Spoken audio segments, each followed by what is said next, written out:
Handicapper Steve here, handicapping the racing from Turfway Park here on Sunday. It is the 11th of December 2022. Gonna look at the 7th race from Turfway, but before I get on to that, remember to please follow me on Twitter at Horse Racing Kit 5 for more selections for race courses around the world, and I mean it around the world. Let's look at the 7th race from Turfway, which is the My Charmer Stakes. It's going for $125,000 purse, race for fillies and mares, 3-year-olds and upwards. We have a field of 14 horses entered, but keep in mind only 12 could go to the main track. The distance of ground here of 1,700 meters, with the distance of ground of 1 mile and 1/16th on the all-weather Tapeta surface. 1,700 meters, 1 mile, 1/16th. And I'll show the diagram. It just gives me a second to look down my notes. Just bear with me. Great card today at the Turfway. Every day it's a good card. It seems like a Turfway lately, but especially today. And remember, it's a special Sunday card and special an early post time also. So this race goes off at 3:45 Eastern.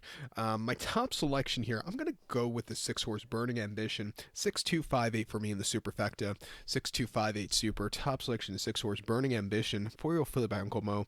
Brad Cox trains. Chris Landeros gets the mount. The horse's most recent outing came the 5th of November at Keeneland, a mile on the lawn in the Fall Harvest Stakes, and he finished third by 1 1/4 lengths that day. He set the pace, and then he just kind of drifted and gave in late. He just couldn't keep up. It wasn't his day to win, but he ran his heart out there. Refreshing here to Turfway Park, not the world's toughest horses. He should really get a good trip, and I think he should win. 2 back in the 1 Dreamer at Kentucky Downs, a mile 70 on the lawn, the 14th of September.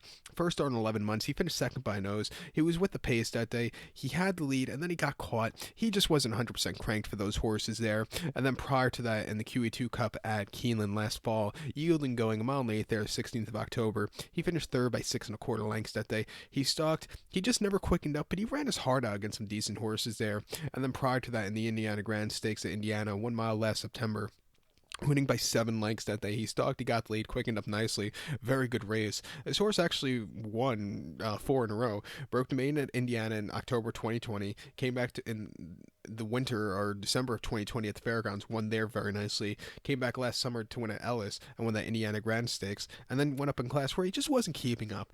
Back down the class ladder, not the world's toughest black type stakes. I think the horse can get the job done. So I'm going to use her along with the 2 horses, La Shara. Mike Maker trains. Geraldo Corrales gets the mount.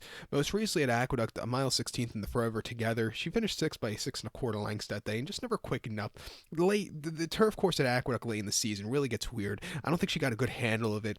Prior race at Aqueduct, 1 mile in the inner and optional 62. She won by a nose, closing up for nowhere. I thought that was a very good race. Great ride by Trevor McCarthy that afternoon. And then she wasn't handling the quirkiness of Kentucky Downs, where she was very wide and just not keeping up. But then had a decent place on the dirt at Mountaineer in the West Virginia President's Cup. Coming here to make a local debut, training well at Belmont. At 6-1, it wouldn't surprise me. And it also wouldn't surprise me if the 5-horse Grand Avenue Girl gets the job done. Her races on the Tapeta in South Florida could definitely win against these horses. Training well at Keeneland. Let's give her a shot also in the late pick 4. But to recount my selection for the 7 from Turfway, it's to My Charmer. Let's take the 6-horse Burning Ambition. We'll give kudos to the 2-horse La Shara and the 5-horse Grand Avenue Girl. 6-2-5-8 super, 6-2-5 in your multi-race. So good luck to all, and please follow me on Twitter at Horse Racing Kit 5. Good luck everybody.